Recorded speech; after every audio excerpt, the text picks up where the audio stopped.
Welcome everyone to the Community Economic Development Committee meeting, December 2nd, 2021. Mandy, would you do the roll call, please? Yes. Mr. Weddleton? Here. Miss Allard?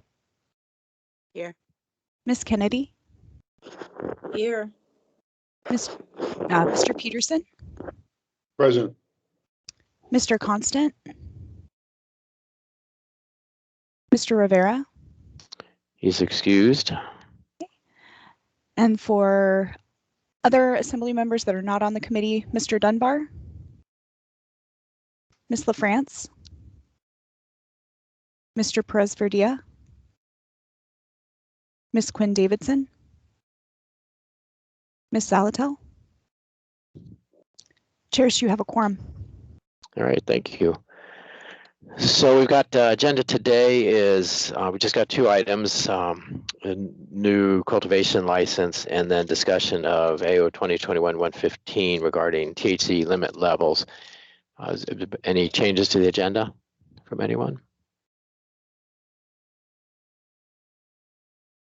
Hearing none. And actually, I'd like to note also welcome Jamie Allard as co-chair of the Community Economic Development Committee starting today. And we'll switch back and forth on running the meetings and so on over time. So let's go, I guess actually, Mr. Haberman, go ahead and just announce who else is on the Teams meeting here. And also, when we speak, make sure that we identify ourselves for the record. Do you want to go ahead and start with Dean?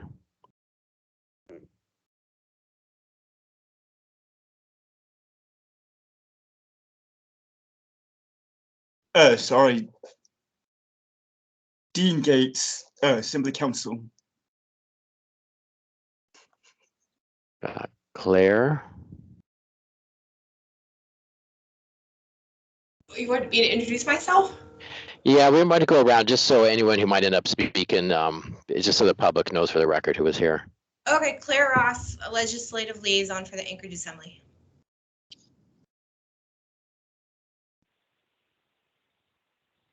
I think is that all we've got staff-wise? I see Ryan Yell from the Planning Department is on. Yep. Good morning. This is Ryan Yell from the Planning Department. Okay, thanks, Ryan. Welcome. Okay, and when we get to the end, we'll there are some people we may call on during the meeting, and then at the end, I do expect to have time for public comment for the general public who's there. Okay, so moving on, we've got marijuana establishment application review, bad habits for cultivation. Mandy, do you want to go through the licensing on this? Yes, sir. So this is an application for a new cultivation license. It's Alaska Joint Ventures doing business as Bad Habits. For the license review for their operating plan, they indicated compliance with all of the general license restrictions. There were no taxes, fees, or fines found due. They also addressed all of the safety and security standards in the operating plan. Their cultivation-specific requirements were addressed in the operating plan as well, and so there were no additional conditions that are recommended to be placed on the license. All right, thank you. Any questions from the committee?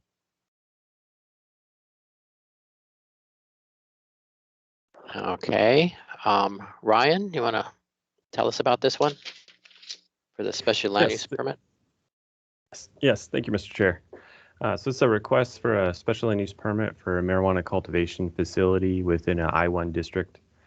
This site is located east of the intersection of East 77th Avenue and Shoon Street, and the proposed establishment will be located with an existing industrially designed structure. Approximately 1,317 square feet of available interior space will be dedicated to cultivation operations, and the facility will be operating 24 hours a day, 7 days a week.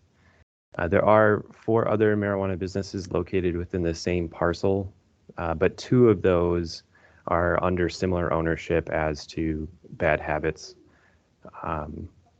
The only additional condition of approval that we are adding is the standard condition for odor monitoring for all marijuana cultivation facilities. Also, as far as noticing, on November 15th of this year, that we did mail out 167 public hearing notices. We did receive 2 public comments after the staff packet had been finalized, and those 2 comments will be forwarded to the Assembly through an AIM that will be attached to the item on the final agenda. We did not receive any comments from the Taku Campbell Community Council. Planning Department does believe that the request is consistent with the Anchorage 2040 land use plan and generally meets the approval criteria for a special land use permit. And we do recommend approval subject to the conditions as stated in the staff report. So thank you. All right, thank you. Any questions from the committee?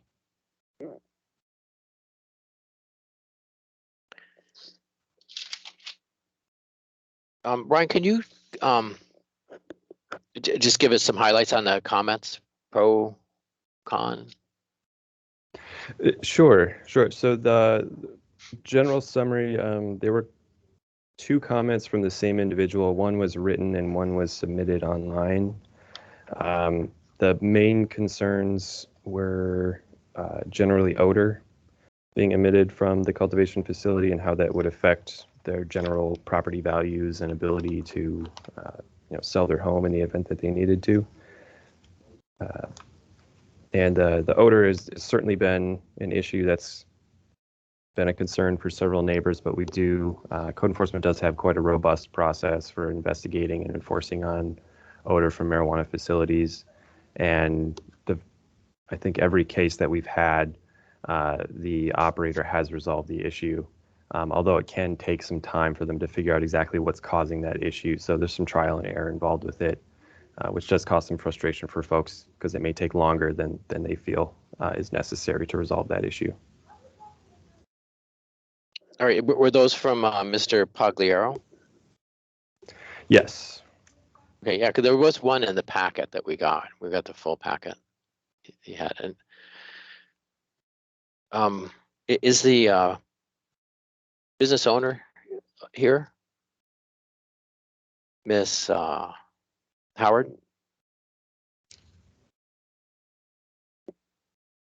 I believe they intended to be on. There's a call-in number. If you're muted, you can hit *6 to unmute yourself.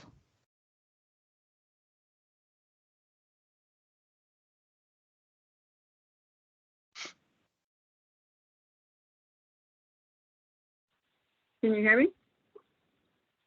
I heard Hello? someone. Hi, can you identify yourself? This is Colleen Howard. Hi, welcome. Good morning. So this is John Waddleton, and have you been able to follow along okay? Yes. Okay, good. So we did, there is a comment, and then Mr. Yell mentioned, and also it's in the big packet that we got, the complaint about odor, and clearly your operation's not up yet, so it wouldn't be this operation, but the comment was there's been continuous odor, and he's emailed all of the assembly members in the last couple of weeks, I think, said that it's been ongoing. His impression was for a year or so. He's a nearby resident, and there's been no solution. And my impression from him is he didn't realize he could call code enforcement. So I'm not, anyway, that was the impression I got, and he said that he would start doing that. And my question is, you have another cultivation right on the same property, is that correct? I do, and code enforcement was out a couple weeks ago, I want to say, and they did not notice any odor when they showed up. So was that your first odor complaint? I want to say roughly, it's been some time, like maybe 2 years, a year. It's been some time. We had a tenant that we ended up evicting out of the property, and shortly thereafter we had an odor complaint, which then also code enforcement came out and found no smell. Okay. Sorry, I'm scratching some notes. So yours, and looking at the pack, so you have your cultivation on this property, and then nearby was there's another cultivation on King Street. It's the same street number, 7801, but they're just one block over on King. So if they had an odor issue, would it blend in with your operate? I mean, just generally in the area? Are they close enough that that could When they were having an odor issue, I definitely could smell them from my property. But I have not. We do regular walk arounds to make sure we're secure and we don't have any odor. I don't really grow the type of cannabis that's really stinky, so I generally don't have that issue and haven't. But I know some people really have that robust stinky cannabis, and it's definitely a real problem for them. But yeah, I could when RC Tinderbox was having their odor issues, I haven't smelled any odor for quite some time. Obviously, no, yeah, neither is my manager. Okay. Well, the neighbors are attuned to it, so Sure. I'm sure they'll let you know if there's a problem. So any questions from the committee on this? Mr. Chairman. Pete, go ahead. Thank you, Mr. Chairman. And this is just sort of a general question. You know, I was thinking that, you know, there's the shipping backlog, lots of items sitting on ships waiting to be unloaded down in Southern California. And so I'm wondering if maybe some of the marijuana businesses are having trouble getting their filters, or have they had a problem getting them in because of the shipping backlog? Has anyone had that type of bad experience? Thanks. I guess that's a question for Ms. Howard. Yeah, I myself haven't had that issue. We generally tend to order 6 months ahead. Sometimes we end up just having a spare always on hand. Because when you have an emergency, especially in the cultivation, you've got to have a redundancy to make sure that you don't have any damage to your harvest. So I haven't heard of that specifically to filters, but yeah, shipping is a huge issue. All right, thank you. All right, thanks, Pete. Any other comments from the committee?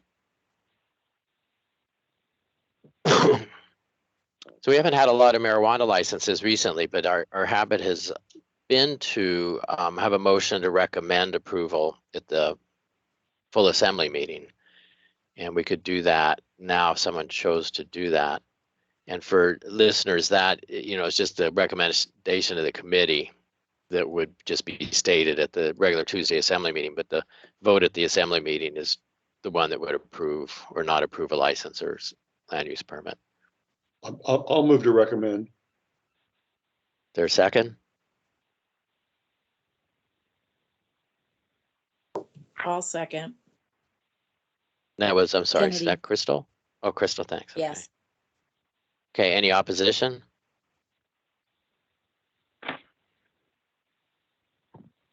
Okay, hearing none. So this will come up the assembly on Tuesday, usually near the end of the agenda. There'll be a public hearing on it. And we told Ms. Howard if you could be there just in case there are any questions. And at that, when that comes up at the time for deliberation, I'll just state that we reviewed this and the committee recommended approval. And then we'll have kind of a normal deliberation on it. Sure. So thank you. I think can you hear me? Go ahead. Go ahead, Ms. Howard. It looks like on the very last license on the agenda for the assembly, if I remember correctly. I know it's been pretty contentious at those assembly meetings. What time would you suggest I show up? Well, that's a tricky thing to say. I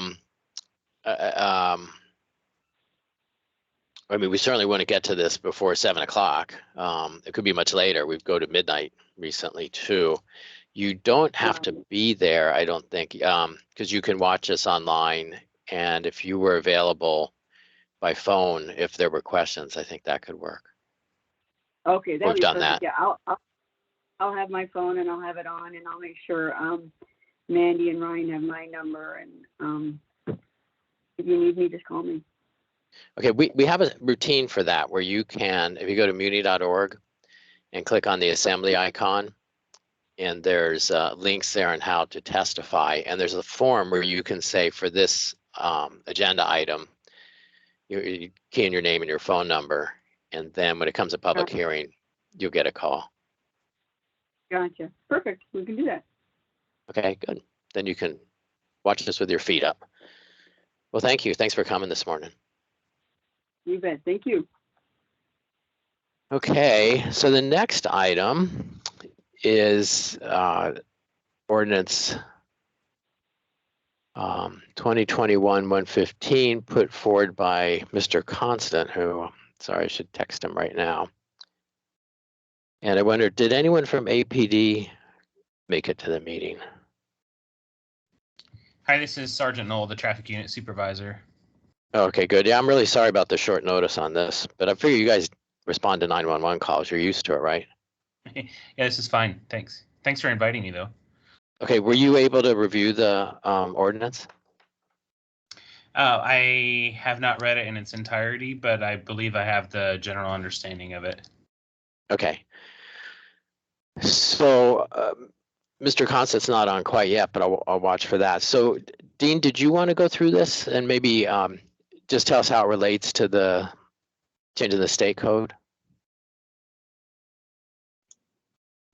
Thanks, man. Thank you, Mr. Chair. Sure, I will try. So it's really quite simple, and I think that we described things very clearly. So the Marijuana Control Board for the state adopted a change. It's in the dosage limit, or I guess potency limit for a single serving of marijuana products. And so it's not related to plants, flowers, or only to marijuana products. And I guess there's marijuana products generally, and then there's edibles. It's sort of applies similarly, but the general gist of it is instead of a 5 milligram per serving, and that's a serving size for, of THC content in one serving, the limit is increased to 10 milligrams per serving. And, you know, and then for one packaged unit, so a lot of times they sell, for example, a chocolate bar that's THC infused with 10 servings in it, right? 10 pieces of chocolate you can break off. 5 milligrams each, a total of 50 milligrams in a packaged unit is the maximum. So the new max is 10 milligrams per serving, 100 milligrams total for a packaged unit. And so this language that you see here was, I actually took a little bit of figuring out how to make sure we aligned with the state. So in the state, they have this applicable to the marijuana testing facilities, and requiring that products tested from a marijuana manufacturing facility sent for testing, and this is the testing threshold. So in our code, when we adopted this in 2016, we at the local level, we deferred some things to the state, and one of those is the more extensive and regulation of the laboratories or the testing facilities. And so we have some basic for land use planning and some of the more basic restrictions on testing facilities, but not in terms of the content and content limitations and so forth. But what we did do at the local level here for the municipality in 2016 is have this section that says retail marijuana store product testing program. And so the state regulation doesn't have this exactly. Instead, they have the testing limitation at the laboratory, at the testing facilities. But in the municipality, we can take a product, marijuana product from the shelf at a retail store and test it and make sure it passes. So sort of a different approach, same potency limit though applies. And so this section and this change here is simply is taking out the numbers, which is 50 milligrams of THC. And it sort of was awkward grammar in that former language that's being deleted. And instead, I've closely tracked the state regulation for the testing facilities and just referred to the state regulation. So, the state regulation, if they later in the future backpedal and say, whoa, we increased this too much, we're going down, or they go, we didn't increase this enough. Or maybe they keep it at 10 milligrams per serving, but say, a packaged unit's kind of small, we can increase it to 200, I don't know. We don't know what they will do in the future, my crystal ball isn't that good, but we wouldn't have to change anything in our code, so that's the idea of why we drafted it this way. And in the language in the ordinance, I've made sure to sort of track that language in the state regulation, single serving of marijuana product or single packaged unit of edible marijuana products. And the state reg refers to the level of THC or Delta 9 protein. And I think Delta 9 was something that they developed in testing a little bit later after the industry started up. So, that's it in a nutshell, but I think that if Mr. Constant were here, and I can't speak for him or nearly as eloquently as he can, but I'm sure he will tell you that this creates a real weird situation for our local retailers, because they purchase marijuana products from manufacturing facilities around the state, but if they're out of the municipality and they manufacture products at 100 milligrams, then our local retailers want to order, but they can't. And they're sort of stuck in a situation. Maybe they don't have that from that manufacturer anymore, where they provide a 50 milligram packaged unit because they've all tracked the state regulation. So anyways, this just makes sure we're in line with them and that our local retailers aren't affected in their supply or what they can put on the shelves, that it would be the same as anywhere else in the state. Okay, thank you, Dean. And Mr. Constant is online now. Did you want to speak to this, Chris? Yes, absolutely. Thank you. Mr. Gates did a very fine job in capturing the nature of the problem with a little more specificity, though. I would add that it's not just that retailers won't be able to buy from certain manufacturers. What's happening is the manufacturers broadly are stopping the manufacture of the 5 milligram, 50 milligram package, and they're no longer able to buy these products at all at the wholesale level in a number of cases. And so it's what Mr. Gates said, plus we're coming to a point where the market is literally being shut down because the products aren't available, or this will lend retailers to purchase products that aren't really legally allowed to be sold in the municipality, which we're trying to prevent. And so in a lot of ways, this is a way to ensure that the market continues, ensure that our tax revenues continue, and gets rid of the potential for a disconnection between our policies and the state's policies, notwithstanding the fact that should we find a crisis in the future that the percentage is too high at the state, we could always regulate downward again. Thank you. And I hope Ms. Waltzine is here and maybe a retailer. Okay, thanks, Chris. I'll go next, I think, to Sergeant Knoll. If I could. I'm sorry, Dean. Sorry, I missed that. Go ahead, Dean. Sorry, thank you. And thanks, Mr. Constant. I just wanted to add on that last remark. I guess that's important. This is a policy decision for the municipality. If we want to track the state's potency limitations. And so nothing legally prevents the municipality from saying, as a home rule municipality, we're going to be more restrictive and keep our 50 milligram limit. I mean, there's going to be impacts, of course, like Mr. Constant describes. But I wanted to make sure that from a legal perspective, we're not required to follow the state. We can be more restrictive and keep it at the 50 milligram level. So this is your policy decision here, whether to track the state or keep it at the lower potency limit restriction. All right, thank you, Dean. So Ms. Welting, you were invited to speak on this. Do you want to maybe tell us a little bit about the situation? Oh, sure. Sure. Can you guys hear me okay? Loud and clear. Oh, okay. Hopefully not too loud. Jenna Weltzine, for the record, a lawyer that represents quite a few marijuana businesses. So yeah, this is just going to create a disconnect if the city doesn't kind of come up to the state's new regulation standards, and that's because of what Chris was actually saying. So for example, and this is an example that actually Brandon Bartlett gave me, and he's on the line too. But say Brandon Bartlett, he owns Denali Dispensaries. It's a retail downtown, and so he goes ahead and he buys for wholesale a hash aid for 50 milligrams for $12. Well, now those hash aids are $15 for wholesale with 100 milligrams.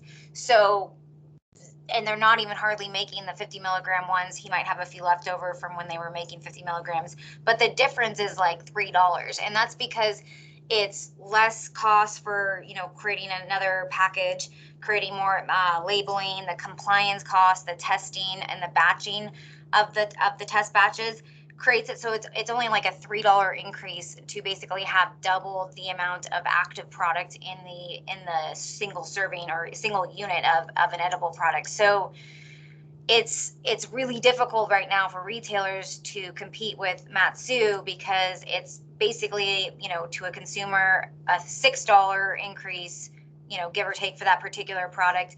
And for the retailer, wholesale itself is only like a $3 increase.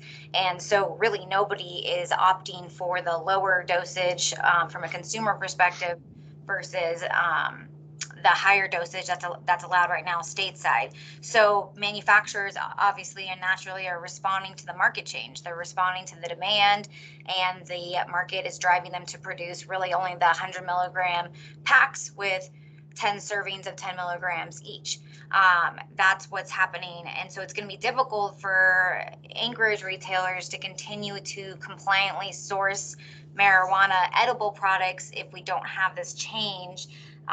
Additionally, for liquor, you don't really see a big difference on the way that, a bottle of wine at 12% is treated versus a bottle of vodka at, 40% is treated. And this is kind of, the similar thing. Got to give the consumers the respect and the discretion to choose what's best for them. A lot of times we just hear that these 5 milligram servings and 10 milligram packages are incredibly expensive, and they're not enough for a consumer to really get the use out of them that they want to, especially for the medical folks. So, that's what I would just say is it's a real disadvantage for Anchorage retailers. And, obviously some of these retailers are going ahead and utilizing the higher dosage, and we just all want to be compliant, and we don't want, folks that are, compliant, following the rules to be at disadvantage. And also we don't want to be at a disadvantage to, the Matsu retailers in the surrounding areas. So I guess that's basically it. It's a real just market force, and hopefully this passes. Otherwise, I think we're going to be at a disadvantage here in Anchorage. All right, thank you. Yeah, the Department of Labor said the only area that had a growing economy in the last year and a half was the Matsu. Maybe this is why. Well, I mean, it's certainly easier to do business there, to be honest. Sure. Sergeant Knoll, I had dangled an opportunity to speak in front of you, and then I switched. So if you want to comment now, it'd be fine. Sure. So I have a couple of comments. I didn't have any time to prepare for this, but here I'd like to share just a couple of comparisons to what increasing dosage in edibles, THC edibles, compared to alcohol. So you have somebody who has their favorite kind of beer and they buy 12-ounce cans of it all the time, and then you increase that to 24-ounce cans. That's noticeable. So my concern with doubling the THC content in edibles is that it doesn't have a perceivable change necessarily to the product itself. And there's a little desensitization to somebody who does that. Now, just in the few minutes I've looked at this, I don't see any reason why it has to be limited for the total package. Like, you can go buy a 12-pack of beer or a 36-pack, I think. So I don't see that so much. It's more in the individual dosing. And here's some comments, some thoughts that I have in addition. We all know, like traditionally, people have for years have smoked THC. Edibles have been around too, but smoking is different. You get a high within about 10 minutes, and after an hour, hour and a half, 90% of the THC is eliminated from your system. Edibles can take 1 to 2 hours, sometimes more, depending on what you've been eating, before you even notice effect of it. And then the effects last considerably longer. So if you have someone who's really into this and using it all the time, they're going to know the difference, and they're going to be like, oh yeah, I'm going to get twice as much THC. I don't need as much product or something, for example. But some of your newer users, they go by, I think a chocolate bar was mentioned earlier. It has twice as much THC as it used to, and that's a significant difference. As far as traffic fatalities, we've had 19 fatalities so far this year, and we've had about 30% of drivers with THC. One example I'd like to point out was a driver who struck a pedestrian. The driver had metabolite. They did not have active THC, and they admitted to edibles. So there's no impairment. This person's not impaired. But they had used it fairly recently. And now what if that person had taken an edible same amount? So they had their chocolate bar, their cookie or whatever. Now it has twice as much THC infused into it as it did before. Now you may have been looking at that person in that circumstance may have had an impairment from THC. Thankfully, he didn't in this case. So I don't know if that's helpful information or not. I've got, if you guys have any questions for me about that or about other things related to THC and driving, the safety aspect, I'm here and happy to take any questions. Okay, good. And if I am watching the chat. So often what we do here is you just put, letter Q in the chat, and then I'll see your name and can call on you as well. Mr. Constant? Yeah, thanks. Officer Knoll, I just wanted to thank you for being really clear that there wasn't actual impairment in the example of the death that you gave related to cannabis, because oftentimes when these presentations happen, it's a parade of horribles that gets brought out, and there isn't any statement of whether or not there's a direct link. And I'm really grateful that your example was clear. Yep, sure thing. All right. Thanks, Chris. Jamie? Thank you, John. Officer Knoll, thank you for your comments. My question would be, professionally, how could this impact overall APD? I know that's a loaded question. If you can't answer it today, I get it. And two, in your professional opinion, hearing what you just said, are you saying that this is a bad idea for the increase? Okay, so as far as bad idea or not, I'm not really here to render an opinion on that. And again, I've only had a few minutes to consider this. My initial thoughts are I have some concerns about doubling the content of something that causes impairment. In edibles specifically, edibles are known for how long it takes to even get the effect and then how long the effect lasts. So you're talking about a potential safety issue, and that's where my concerns lie. And I've listened. It's really interesting to listen to the business aspect of this. It's things that I don't think of typically because I'm not coming from that perspective. So maybe not saying it's a bad idea, but I'm just saying that's something that we need to remember, that there is a very large safety impact that comes along with impairing substances, and doubling. It's different. It's different with alcohol because you have a certain amount. Beers can have different percentages, but typically people go drink the same thing, and if you suddenly double the percentage in that, then you're in the same boat. You're looking at the same sort of problem. So I don't know if that was helpful information, but those are my thoughts. Yeah, it is. John, can I do just a quick follow-up, please? Sure. Go ahead. Janet brought up a very good point that the Valley is already, and if I say I'm doing it correctly, that the Valley has expanded with their edibles as far as, I'm not wise on the marijuana stuff, so I'm going to say as far as its content that's included in the edibles. So, Officer Knoll, have you had any feedback from, and I say fellow officers because you guys are all serving our communities, from the Valley, if that's impacted, and I can find out numbers later, impacted in any way that their fatalities, crime rate, whatever, just in general? Have we seen anything like that, or do you know of anything like that? I know it's loaded. I mean, I'm sorry, and I know you just came on this call, but No, just kind of get a feel totally for fine. it. I have not heard any specifics from the fatality investigators in the Valley or necessarily from overall collision correlation. I supervise the traffic unit and the major collision investigation, so fatalities are kind of the things I know about. I'm not aware of any fatalities in the last year. I've been doing this for just over a year in this position.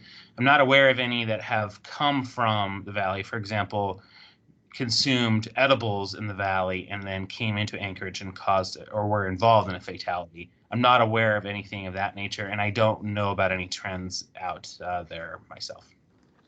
Well, that's really good news, and I would just say that if the Valley's kind of doing it, it kind of leaves us open to say if they're able to succeed and do this, it's an option. But I'll take it all into consideration and thought. Thank you very much. I appreciate it, John and Officer Knoll. All right, thanks, Jamie. And for the record, Cameron Presverdia has joined us. Good morning, Cameron. Dean, you had a comment? Yeah, thanks, Mr. Chair. And one thing Officer Knoll said, I just wanted to comment on, and it was about doubling the limitation on potency, and what he described is understandable. And he said, yes, it's the reason why there has to be a limit on the total amount or a packaged unit. And, you know, it's just serving size that's important. And I just wanted to comment that this ordinance, it just tracks the state regulation. And, you know, if they were interested in, well, actually, I wanted to say we can be more restrictive, but we can't be more lenient than the state law on marijuana regulation in this context. So we couldn't, if we wanted to, say, oh, you can have a packaged unit with 200 or 500 or no limit on the number of servings or the total potency within a packaged unit. So, but if anybody were interested in doing that, that would be a state law change, and that's just what I wanted to comment on. So, Dean, I guess I'm going to ask a question while Chris is listening before he scrams, I think. So I wonder, you know, it sounds like part of the issue is that people may not, you know, they may have been buying a product and, you know, eating one serving, and now that serving would have double the THC. Is it possible to have for a short time, like the first month after the change, is just have clear signs required that say, note that the potency has doubled on this item? That's a question for Dean, but I think Chris Constant, you could address that, and maybe Ms. Weltzing. Yeah, I'm happy to. Go ahead, Jenna. Well, I was just gonna say, so the packaging requirements for edible products is very, very stringent. So it has to say on the package 10 milligrams per serving, 100 milligrams per package, and then each and every serving has to be delineated. So, you know, if you get a chocolate bar and it's 100 milligrams in an entire chocolate bar, not only does the 100 milligrams have to be evenly distributed across the entire chocolate bar, and that's tested for, it has the servings, the 10 milligram servings have to actually be demarcated. So shown every serving so that the consumer knows, okay, if I break off this square, it's 10 milligrams, and it's supposed to break off at the demarcation for a chocolate bar. But you know, I'm sure the industry wouldn't have an issue with putting up some signs that say, hey, please, if you're going to buy edibles, please note the new, you know, edible increase and take that into account with your purchase. I would Seems also, like oh, I'm sorry, go on. Seems like that would be good marketing anyway, right? New product out there and say, hey, double the potency, same price or whatever, small price increase. Yeah, I agree. So, John, Okay. I was going to say exactly the same thing. There's no reason why the industry wouldn't just self-adopt this if we ask them to. The Anchorage Cannabis Business Association can take the charge in that. And so if we get to that point on Tuesday, then I'm sure that's something we can do. I don't think we need to put it in the code, but you can if you feel like that's necessary. And my final comment is that at this time, the change, it seems like a lot, 100% increase, but it's actually a nominal increase in the relationship to the percentages people use, especially kind of regular customers in the business. And the packaging savings alone, the waste savings, you wouldn't believe what will come. And so I'll help debate this on Tuesday night, but I urge your support now and then. Thank you, everybody. All right. Thanks, Chris. Okay. Any more comments from the committee? Is that Dean? Well, yeah, on that last question you had, I think that what Mr. Konstantin Swelson said is correct. The industry might just put up notices and warn or inform customers or put up signs or whatever, and so maybe nothing is needed. But from a legal standpoint, the municipality could require signs put up and some notices on products or something for the change. That might be additional cost to the retailers or the product manufacturers and all that. But the industry has been pretty good at things like this. So you don't need to do it, but legally, they simply could add a notice requirement about the increase or labeling requirement about the increase, but there will be economic impacts of that, I suppose. All right. Thank you, Dean. Is there anything else from the committee on this? Watching the chat here. I don't see anything. We do have Mr. Brendan Bartlett wanted to speak on this. Yeah, I do. Brandon Bartlett, Denali Dispensaries. I just wanted to add for just a little retail perspective. One of the things, going back to what Mr. Constant said about the nominal increase. So just for instance, like when the state was doing the regulations, we kind of agreed that 20% THC was the average amount of THC in a product. And a real simple product like a 0.5 gram joint, real popular. People usually smoke the whole entire joint. That has at 20%, 100 milligrams of THC, which would be equal to the total package amount of the new updated regulations by the state. So when it comes to the difference between 5 and 10 milligrams, it really is a nominal amount. Also, the consumers that are using those products a little bit more frequently, they generally don't just eat one serving. A lot of them, we see them, they eat the whole entire 50 milligram, and that's a lot, but it is a regular serving for some of these people. So having them have a little bit of savings, when we talked about before that the wholesale pricing cost of a lot of these things is only going up real minimally. Maybe a good thing to look at too, if these regulations do go through for Anchorage, is I know we fill out those worksheets every month. I wonder if there's any data that could be collected off that to see if the sales of edibles are actually going to be going up with, we'll see it from maybe our store, but in the whole for the whole industry in Anchorage, if that the sales were going to go up for edibles with the increase, which would be more revenue for the city and for all the businesses here. But that's pretty much all I wanted to say. Thank you. All right. Thanks for coming. John, I actually have a question. Go ahead, Chris. Thank you, John. Mr. Bartlett, are you aware of supply chain crimps? Can you speak to that personally or for the businesses around? I know I had a call from somebody who expressed to me they can't buy the 5 milligram, 50 milligram packages, and it's creating a problem. Is this a reality you face? I do think a little bit with certain products, not with everybody, but Hashade's a good one. For instance, they are moving the 100 milligrams just because the demand for it is so high.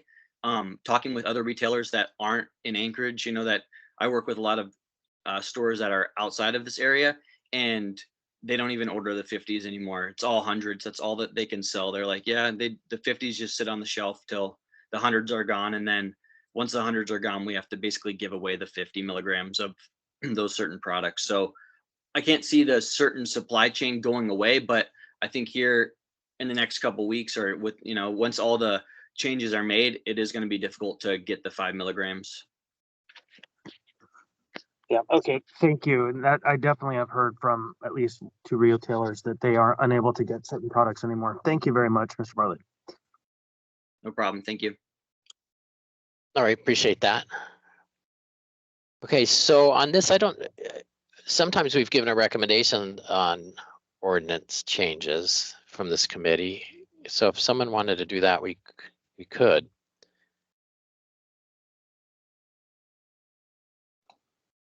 Well, Mr. Chairman, this is Pete. Go ahead. Thank you. I was going to say that I think this change was brought about by, at least the initial discussion was brought about by consumers, because the market outside had gone to higher potency, a while back, and so we're sort of playing catch up here in the Alaska market right now. And a lot of the edibles, many people use those for medical reasons, and so I actually think this is a good thing, and I'll move to recommend. Thank you. All right, thanks, Pete. Second on that? Second. Chris seconding that. Any comments from the committee? I'm going to object, Mr. Chair. This is Crystal Kennedy. Thank you. Okay. Chair, this is Jamie Allard. I'm objecting to. Okay. So we got 2 of the 4 at least. So I would recommend that. I guess I would put a vote, but generally we've kind of looked for unanimity on the recommendations. Thoughts on that, Chris? Yeah, I'm fine either way. We can leave it to the table to discuss on the dais. I do think that our practice has been unanimous or just quiet. Okay. Okay, so I would just recommend Dean, go ahead. Yeah, well, we're in the middle of the parliamentary process here, so the motion's been made and seconded. Okay, sorry. I think we got a second. So you Okay, either need to vote for the motion to be withdrawn, lots of way to go on this. I'm happy to appreciate that. Since we have a motion and a second, I'm happy to vote. Okay. Can you do the polling, Andy? Get it up. 1 second.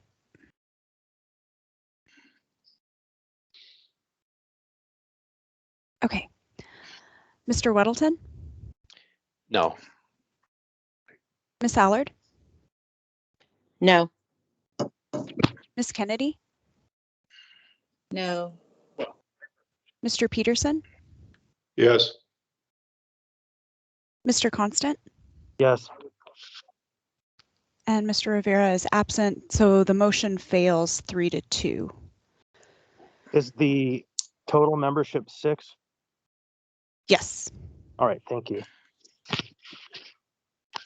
right, and I would say on my vote on this is, I didn't want to go forward with a recommendation if it wasn't unanimous. So I don't know that I don't support the concept in general.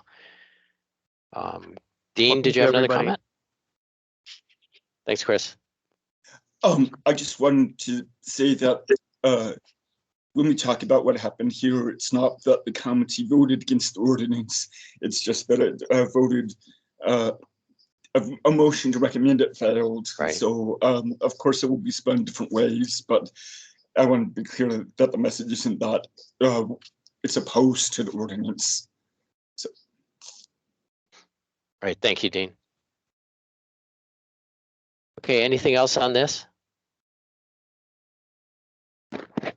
All right, thank you. So moving on, the items on ongoing business are just kind of parked there for a while. They're not up for today. So I think we can move on to audience participation. So if anyone would like to speak who's been attending, if you're on the phone, it's *6. And I'm not sure, what do you do if you're in Teams? Just unmute yourself and identify yourself first. And you have 3 minutes to talk to us.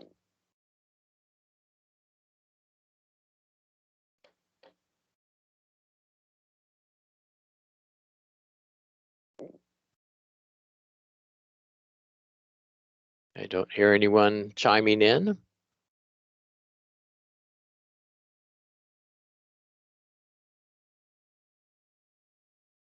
Okay.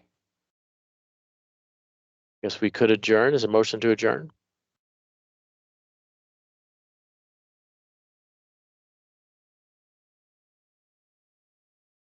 So moved. Move to adjourn. moved, Yeah, sorry. second. All right. Thanks, everyone. See you at the next one. Thank you. Thanks, Mandy. Thanks, Sergeant Knoll. Yep, thanks for the